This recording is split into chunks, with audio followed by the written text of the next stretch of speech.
A Hunter in Teyvat, Chapter 3, Fan Fiction, by Azazyel. Please like and subscribe to this YouTube channel for listening and patreon.com/Azazyel to read all of his stories. Travelers, allow me to officially welcome you to the city of wind, dandelions, and freedom, Amber said as she gestured to the busy town square after we walked through the front gate. Getting into Mondstadt was easy with Amber vouching for us at the front gate, so none of the guards gave us any trouble. Amber then continued to speak happily as she lowered her hands to her waist. Travelers under the protection of the Knights of Favonius. Welcome to Mondstadt. Paimon gave a quick series of claps for Amber's showmanship as me and Lumen smiled lightly, but Lumen lost her smile and gave the flying emergency rations a cold glare, hearing Paimon's next words. Finally, no more sleeping outdoors in the rain.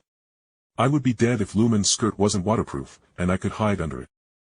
Before Lumen could strangle the flying nuisance, who realized her words were highly embarrassing and flew behind me to take refuge, I noticed something about the people of Mondstadt. Hey Amber, what's up with these people?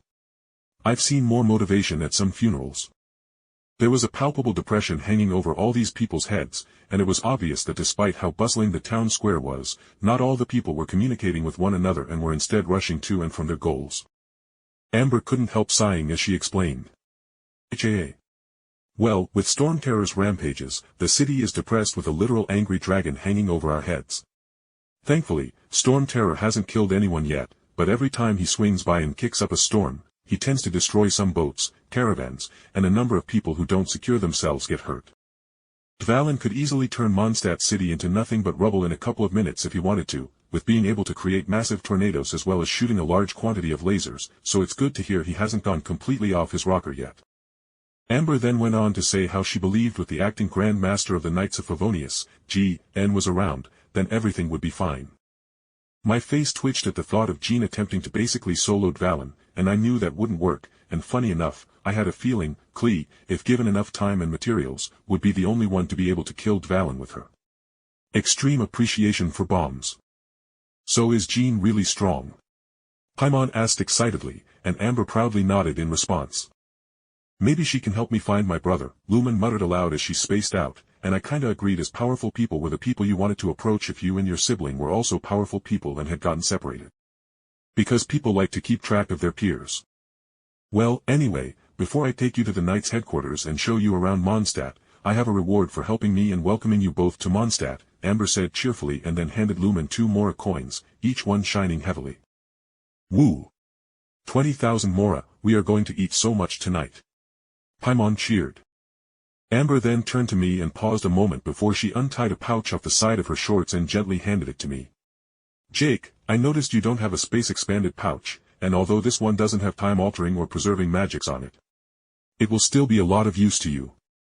Amber explained, pushing the pouch into my hands, and with it so close I could see a good deal of wear on it. That pouch was given to me when I joined the Knights of Favonius, and only vision wielders can use them, so they aren't really in high demand, Amber explained and then pointed at me as she blushed lightly.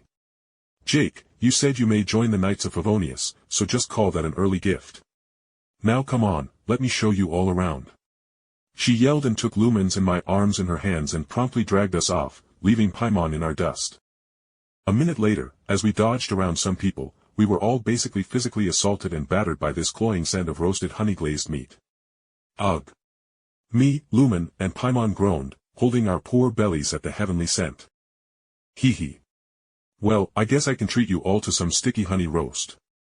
Amber said cheerfully, and I noticed even she petted her stomach at the succulent smell. A few minutes later we all sat down except for Paimon, who flew circles around us chanting some diabolical spell to supposedly summon the food quicker as the lady running the restaurant sliced off some large chunks of meat off of what I assumed to be the side of a cow or maybe a pig, but given this was a fantasy land I had zero clue. So, Lumen, how long have you been traveling with Paimon? Amber asked just to pass the time, and Lumen grinned maliciously as she began her tale. Oh. We have been traveling together for a couple of months now, and I met Paimon one day when I was fishing.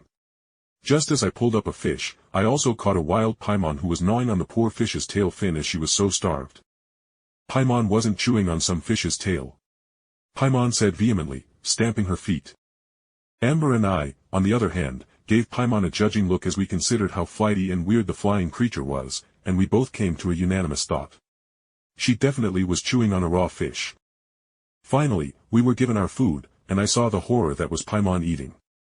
My God, it was a vile and yet disturbingly entrancing sight, watching the toddler-sized flying humanoid practically inhale her body weight in food as we each had a large plate with a solid 2.5 pounds of food to fuel our body's superhuman feats.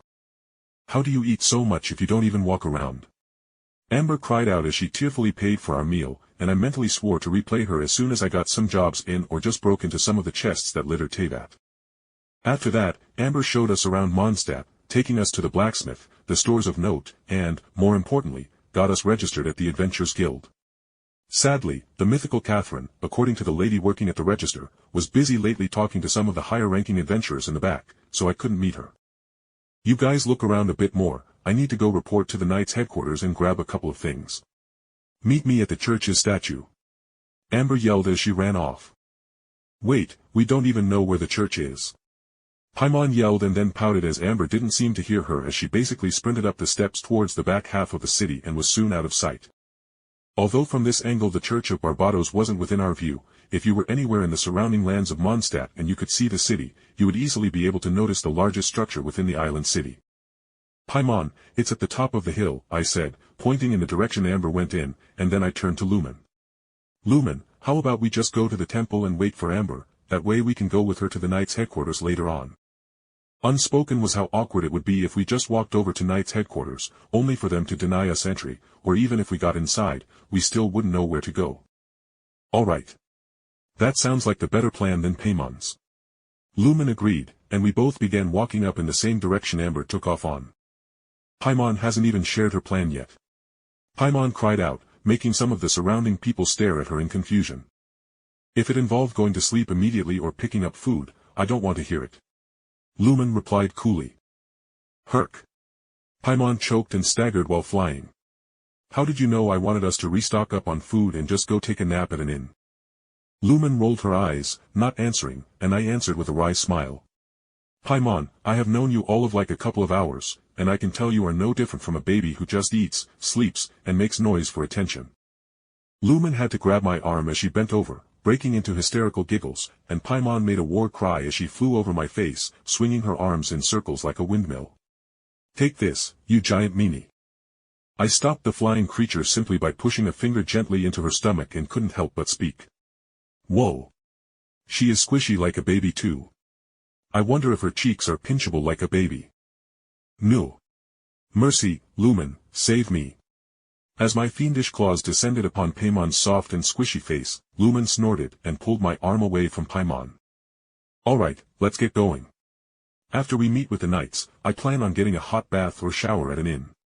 Lumen said as she pulled me along till we reached the large cathedral devoted to the Anemo god Barbados.